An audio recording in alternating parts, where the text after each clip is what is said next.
Hello friends, only SSC में आपका स्वागत है। इस वीडियो में हम सोलर सिस्टम के बारे में पढ़ेंगे।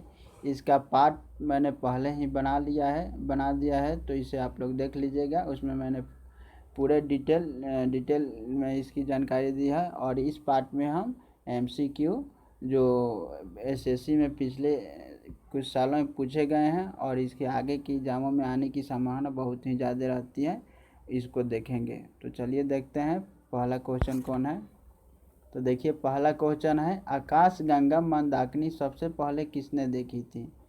तो ए ऑप्शन दिया है गैलीलियो ने, बी दिया है मार्टिन सिम्पटन ने, सी दिया है मार्कोनी और डी दिया है न्यूटन। यानी सबसे पहले किसने देखी थी? तो इसका आंसर होगा ए, यानी गैलीलियो जो थे उन्होंने आकाश गंगा को सबसे पहले देखी थी। और यह 1610 ईस्वी में इन्होंने देखा था टेलीस्कोप के द्वारा, और यह इटली के रहने वाले थे। और आगे चलते हैं। आगे है, देखिए, उस आकाश गंगा का क्या नाम है जिसमें पृथ्वी एक ग्रह है? यानी उस आकाश गंगा का क्या नाम है जिसमें पृथ्वी एक ग्रह है? देखिए, आकाश गंगा क्या होती है? आकाश गंगा मुख्यतः अनेकों तारों का समूह होती है। एक आकाश गंगा में अनुमानतः 100 अरब तारे होते हैं। तो इसे समझ लीजिए। यानी आकाश गंगा क्या है? तो यह मुख्यतः तारों का समूह है। तो यहाँ पे क्वेश्चन दिया है, उस आकाश गंगा का क्या नाम है जिसमें पृथ्वी एक ग्रह है? तो जैसे कि आप लोग ऑप्शन देख रहे हैं, ए दिया है एंड्रोमीडा, बी दिया है आर्शा मेजर, सी दिया है उर्सा माइनर और डी दिया है दूध में लेखा। यह एमटीएस 2000 में क्वेश्चन आया हुआ है। और इसका आंसर क्या होगा? तो इसका आंसर होगा दूध में लेखा। यानी जिसमें पृथ्वी एक ग्रह है उस आकाश का क्या नाम है? तो दूध में लेखा नाम है। तो इसे आप लोग ध्यान रखिएगा। और इसका आकार जो होता है स्पाइरल होता है। और आगे है, हमारी आकाश गंगा की आकृति कैसा? देखिए, जैसे कि मैंने बताया आपको पीछे, इसमें क्वेश्चन आ गई है कि हमारी आकाश गंगा की आकृति कैसी है।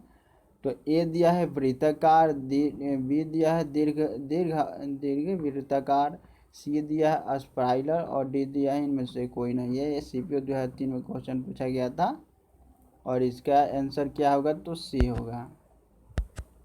यानी आकाश गंगा की आकृति कैसी होती है? तो यह स्पाइरल होती है। और आगे है, निम्नलिखित में से किसे ब्लू प्लेनेट कहा जाता है? यानी किस ग्रह को नीला ग्रह कहा जाता है? तो जैसे कि आप लोग ऑप्शन देख रहे हैं, ये CHL से 2011 में क्वेश्चन आया है। और ए ऑप्शन दिया है शनि, बी दिया है पृथ्वी, सी दिया है बृहस्पति और डी दिया है मंगल। यानी किसे नीला ग्रह कहा जाता है? तो इसका क्या होगा आंसर? तो ये होगा पृथ्वी। यानी पृथ्वी को नीला ग्रह कहते हैं। नीला ग्रह क्यों कहते हैं? क्योंकि यहाँ पर बहुत ही अधिक मात्रा में पानी मिलती है, जिसके कारण हम इसे नीला ग्रह कहते हैं। और आगे है, देखिए, जो पृथ्वी का लमसम 1/3 भाग जो होता है वह पानी मुक्त यहाँ पर मिलता है, जिस कारण इसे हम लोग नीला ग्रह कहते हैं। और आगे है, सूर्य से पृथ्वी तक पहुँचने में प्रकाश को कितना समय लगता है? यानी सूर्य से पृथ्वी तक प्रकाश को पहुँचने में कितनी समय लगती है? यह 2008 में क्वेश्चन पूछा गया है। और ये ऑप्शन ए है 8 घंटे 20 सेकेंड, ऑप्शन बी है 20 मिनट 20 सेकेंड, ऑप्शन सी है 8 सेकेंड और ऑप्शन डी दिया है 20 सेकेंड। यानी सूर्य से पृथ्वी तक प्रकाश पहुंचने में कितने समय लगता है? यह MTS 2008 में क्वेश्चन आया है और यह काफ़ी इम्पोर्टेंट है। तो इसका जो आंसर होगा क्या होगा? बी। यानी सूर्य से पृथ्वी तक प्रकाश को पहुंचने में कम से कितने समय लगता है? तो 8 मिनट 20 सेकेंड। इसे आप लोग ध्यान रखिएगा, कितने लगता है? 8 मिनट 20 सेकेंड। और इसका ऑप्शन बी सही है। और आगे है, वह कौन सा ग्रह है जिसके चारों ओर सल्फ्यूरिक अम्ल, यानी वह कौन सा ग्रह है जिसके चारों ओर सल्फ्यूरिक अम्ल, जिसे हम लोग HCl कहते हैं, पाया जाता है? तो ए दिया है शनि, बी दिया है शुक्र और सी दिया है बृहस्पति और डी दिया है नहीं सॉरी, सी दिया है बुध और डी दिया है बृहस्पति। ये MTS 2002 में क्वेश्चन पूछा गया है। तो इसका आंसर क्या होगा? तो ए होगा, यानी नहीं ए नहीं बी होगा। यानी जो शुक्र ग्रह है उसके चारों ओर एक बादल नुमा यानी बादल के रूप में HCl की मात्रा पाई जाती है। तो किस ग्रह पर पाई जाती है? तो शुक्र ग्रह पर। और यह यहाँ पर जो HCl की मात्रा होती है यह बादल रूप में पाया जाता है। तो इसे आप लोग ध्यान रखिएगा। और आगे है धूमकेतु। जो धूमकेतु होते हैं ये किसके इर्द गिर्द घूमते हैं? जो धूमकेतु है वह किसके इर्द गिर्द घूमते हैं? तो यह जैसे कि आप लोग ऑप्शन देख रहे हैं, ए दिया है पृथ्वी, बी दिया है शुक्र, और सी दिया है सूर्य, और डी दिया है बृहस्पति। तो इसका आंसर क्या होगा? तो यह होगा सी, यानी सूर्य जो होता है, सूर्य के चारों ओर यह जो घूमते हैं यह दीर्घवृत्ताकार रूप में घूमते हैं, यानी दीर्घवृत्ताकार रूप में घूमते हैं। और यह अगर क्वेश्चन आता है धूमकेतु क्या है, तो यह एक प्रकाशवान खगोलीय पिंड होती है जो सूर्य के चारों ओर दीर्घवृत्ताकार रूप में घूमते हैं। और इसमें इसकी खास बात यह है कि इसमें एक ठोस पिंड होता है तथा इसमें एक पूंछ लगी होती है, यानी पूंछ नुमा होता है इसके, यानी पीछे से यह पतला होता है। तो यह मुख्यतः क्या है? तो यह इसको आप लोग ध्यान रखिएगा, एक खगोलीय प्रकाशवान पिंड है, यानी इससे प्रकाश आती है। तो इसे आप लोग ध्यान रखिएगा, यह प्रकाशवान पिंड है। और इसका क्या आंसर होगा? तो सी होगा। यह सूर्य के चारों ओर दीर्घवृत्ताकार रूप में परिक्रमा करती है। और आगे है सौर मंडल में सबसे गर्म ग्रह कौन सा है? देखिए यह काफ़ी इम्पोर्टेंट क्वेश्चन है और इनके आगे आने की जहाँ बहुत ही ज़्यादा संभावना रहती है। जैसे कि आप लोग देख रहे हैं, यह SSC सेक्शन अफसर 2006, SSC टेक्स्ट असिस्टेंट 2006 और SSC CPO तीनों एग्जामों में आया हुआ है क्वेश्चन है। और इसका जो जैसे कि आप लोग ऑप्शन देख रहे हैं, ए दिया है बृहस्पति, बी दिया है शनि, सी दिया है शुक्र और डी दिया है यूरेनस। यानी सबसे गर्म ग्रह कौन सा है? तो ये है, इसका आंसर क्या होगा? तो सी, यानी शुक्र जो होती है जो है यह सबसे गर्म ग्रह है। इस शुक्र को हम लोग पृथ्वी का वाहन, भोर का तारा, सांझ का तारा भी कहते हैं। और यह सबसे गर्म ग्रह है और सबसे चमकीला भी ग्रह है। तो इसके बारे में आप लोग याद रखिएगा, इससे क्वेश्चन जरूर। और यह दूरी के अनुसार यह दूसरा ग्रह है, यानी सूर्य से दूरी के अनुसार पहला ग्रह बृहस्पति हुआ, बुध हुआ, दूसरा हुआ शुक्र। चलिए आगे देखते हैं। आगे है सौर मंडल का सबसे चमकीला ग्रह कौन है? यह भी देखिए MTS 2000 में, फिर से टेक्स्ट असिस्टेंट 2006 और CGL 2012 में भी क्वेश्चन ये आ चुका है। और जैसे कि ऑप्शन दिया है, ए दिया है बृहस्पति, बी दिया है बुध और सी दिया है यूरेनस और डी दिया है शुक्र। तो इसका क्या आंसर होगा? तो शुक्र, यानी जो शुक्र ग्रह है यह सबसे चमकीला ग्रह होता है। बुध पृथ्वी सूर्य का सबसे नज़दीक का ग्रह है।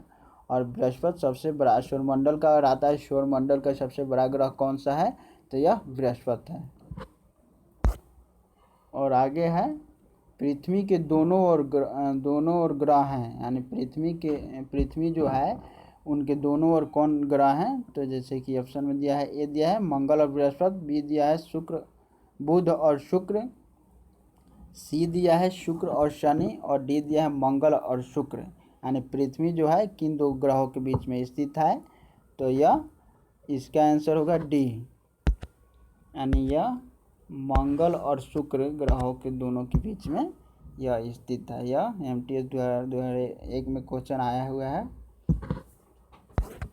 और आगे है सौर परिवार, यानी परिवार का सबसे बड़ा ग्रह कौन सा है? यानी सौरमंडल में जितने भी ग्रह हैं उसमें सबसे बड़ा ग्रह कौन सा है?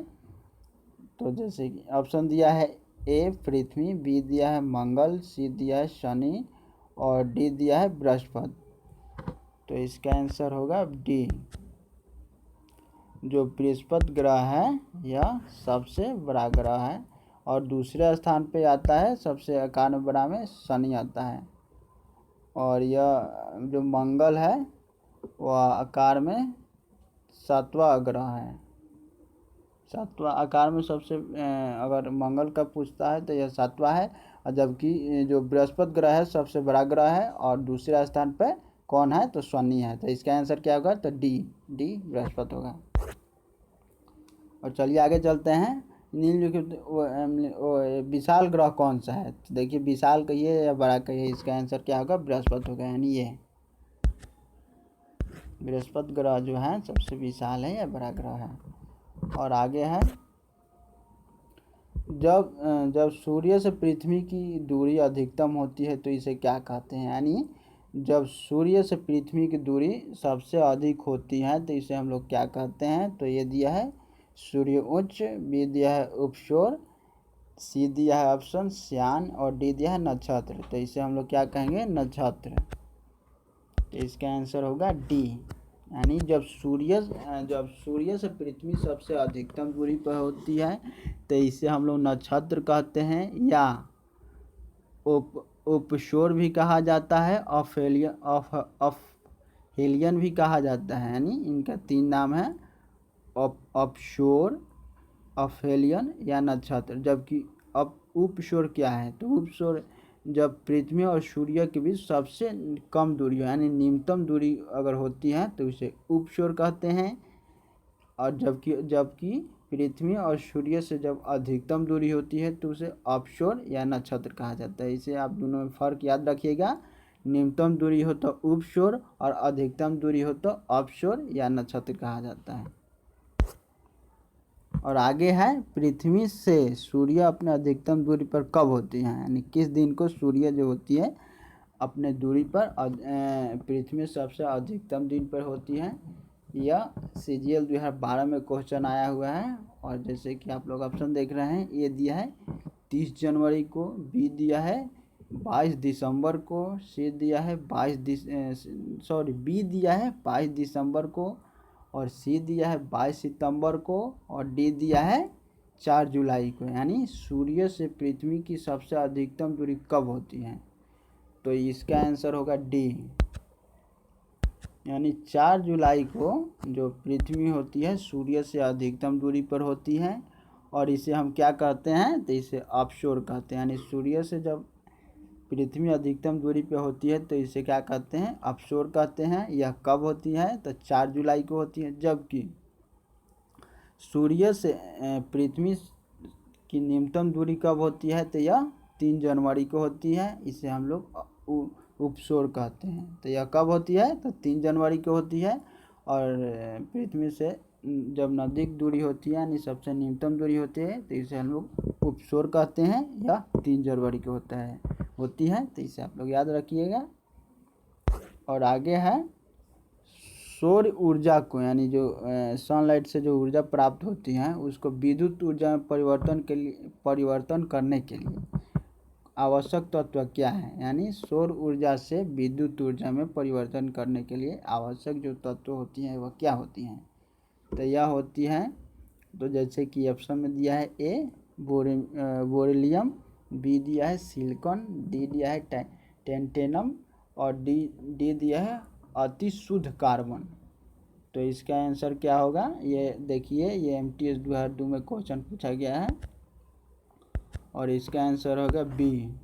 यानी सिलिकॉन के द्वारा हम सूर्य जैसे सनलाइट से जो ऊर्जा प्राप्त होती है उसको विद्युत ऊर्जा में परिवर्तन करने में यह मददगार तत्व होती है। तो कौन होती है? तो सिलिकॉन होती है। इसे आप लोग याद रखिएगा। इससे हम लोग सनलाइट को विद्युत ऊर्जा में परिवर्तन करते हैं। और आगे है, निम्नलिखित में से किसे सुबह का तारा कहा जाता है? देखिए काफ़ी इम्पोर्टेंट क्वेश्चन है। और ए दिया है ऑप्शन शनि, बी दिया है बृहस्पति, सी दिया है मंगल, और डी दिया है शुक्र।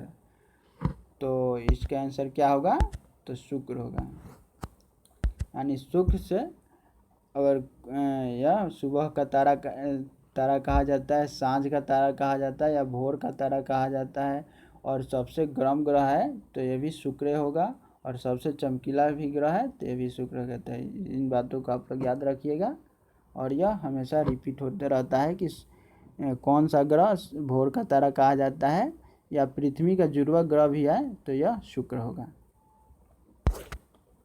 और आगे है पृथ्वी के सबसे नज़दीक ग्रह नज़दीक कौन सा तारा है, यानी पृथ्वी जो ग्रह है उससे सबसे नज़दीक तारा कौन सा है। यह MTS 2008 में क्वेश्चन आया हुआ है। और जैसे कि आप लोग ऑप्शन देख रहे हैं, ए दिया है सूर्य, बी दिया है अल्फा सेंचुरी, सी दिया है ध्रुव, और डी दिया है चित्रा। यानी सबसे नज़दीक ग्रह कौन सा है तो यह सूर्य होगा।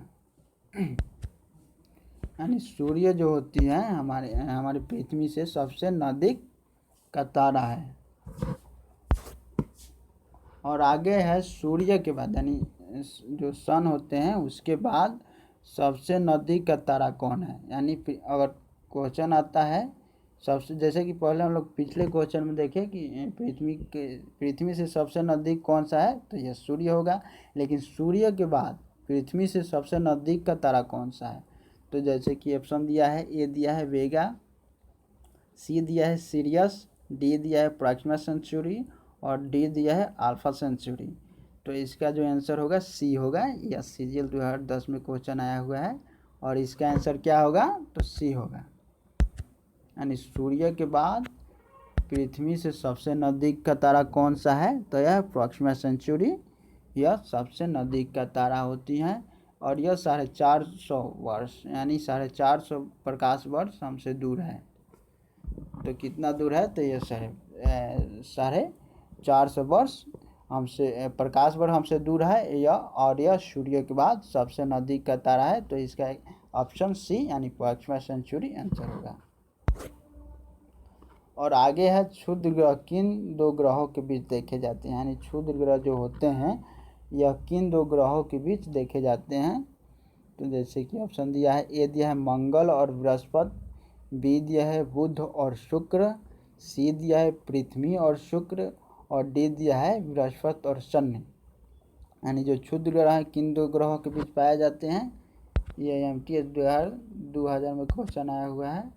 और इसका आंसर होगा ए, यानी यह जो क्षुद्र ग्रह होती हैं वह मंगल और बृहस्पति के बीच पाई जाती हैं, और इनकी संख्याएं करीब 4500 के बीच हैं। यानी 4500 के बीच क्षुद्र ग्रहों की संख्याएं होती हैं, और यह दो ग्रह मंगल और बृहस्पति के बीच पाई जाती हैं। और आगे है बुध ग्रहों की संख्या क्या है। जो बुध ग्रह हैं उनके ग्रहों की संख्या क्या है, यह CPO 2008 में क्वेश्चन आया है कि जो बुध ग्रह हैं उनके ग्रहों की संख्या क्या है। तो ए ऑप्शन दिया है 0 यानी एक भी नहीं है, बी दिया है 1, और सी दिया है 2, और डी दिया है 16। यानी बुध ग्रहों की संख्या क्या है तो एक भी नहीं, यानी बुध का कोई भी उपग्रह नहीं है। यानी सौर मंडल में दो ही ऐसे उपग्रह हैं जिनका कोई उपग्रह नहीं, दो ही ग्रह हैं जिनका कोई भी उपग्रह नहीं है। पहला है बुध और दूसरा है शुक्र। यानी यह दो ग्रह हैं जिनकी कोई भी उपग्रह नहीं होता है। तो आप लोग इसे ध्यान रखिएगा। और चलिए आगे देखते हैं। आगे देखिए मैंने डाल दिया है कि किन ग्रहों की कितने उपग्रह हैं। तो देखिए यहाँ पर बुध जो है इनका एक भी उपग्रह नहीं, और शुक्र का भी एक भी नहीं, जबकि पृथ्वी हमारी इसका एक उपग्रह चंद्रमा है, और मंगल का 2 है, और बृहस्पति का 64 है। यानी सबसे अधिक उपग्रहों की संख्या अगर पूछता है किस ग्रह की है तो यह बृहस्पति का है। और शनि का जो है 62 गो है, यानी दूसरे स्थान पर शनि है। और यूरेनस का 27, और नेपच्यून जिसे हम लोग वरुण कहते हैं हिंदी में 13 है। तो इसमें सबसे अधिक उपग्रहों की संख्या किस ग्रह की है तो यह बृहस्पति का है। तो कितना है तो 64 है। और आगे है सूर्य का पृष्ठीय तापमान क्या है। यानी जो पृष्ठीय माने उसके किनारे का तापमान कितना है। तो ए दिया है 6000 डिग्री सेल्सियस, बी दिया है 12000 डिग्री सेल्सियस, सी दिया 18000 डिग्री सेल्सियस, और डी दिया है 24,000 डिग्री सेल्सियस। तो इसका आंसर क्या होगा? तो इसका आंसर होगा ए, यानी जो सूर्य के चारों ओर की जो तापमान होती है, यानी पृष्ठीय जो तापमान होती है, कितनी होती है? तो 6,000 डिग्री सेल्सियस होती है। जबकि जो क्रोड का तापमान यानी उसके केंद्र का तापमान 15 मिलियन डिग्री सेल्सियस होती है। यानी जो क्रोड यानी उसके बीच का जो तापमान होती है यह 15 मिलियन डिग्री सेल्सियस होती है। जबकि सूर्य का पृष्ठीय तापमान कितना होता है? तो इसका ऑप्शन क्या होगा? ये 6,000 डिग्री सेल्सियस होता है। और आगे है सूर्य की बाह्य यानी बाहरी परत को क्या कहते हैं? तो ए दिया है वन मंडल, बी दिया है प्रकाश मंडल, सी दिया है क्रीट या कोरोना और डी दिया है स्थल मंडल। यानी सूर्य की सबसे बाहरी परत को क्या कहते हैं? तो इसे हम लोग क्रीट या कोरोना कहते हैं। और ऑप्शन क्या होगा? इसका सी सही होगा। यानी सूर्य के बाहरी परत को क्रीट या कोरोना कहा जाता है। यह हम केवल जब सूर्य ग्रह होती हैं, यानी जब ग्रहें लगती हैं, सूर्य ग्रहण होती है, उस समय ही हम इसे देख सकते हैं। और यह सबसे बाहरी परत होती है और इससे अल्फा किरणें उत्सर्जित होती हैं। यानी जो क्रेटोना है, इसे कौन सी किरणें उत्सर्जित होती हैं? तो इसे अल्फा किरणें उत्सर्जित होती हैं। और इसे हम लोग केवल सूर्य ग्रहण के समय ही देख सकते हैं। तो दोस्तों इस वीडियो में इतना ही। आप मेरे वीडियो को ज़्यादा से ज़्यादा लाइक कीजिए, शेयर कीजिए और मेरे चैनल को सब्सक्राइब कर लीजिए, जिससे कि जो भी मैं वीडियो बनाऊं आप लोग को आसानी से उपलब्ध हो जाए। तो थैंक यू फॉर वॉचिंग।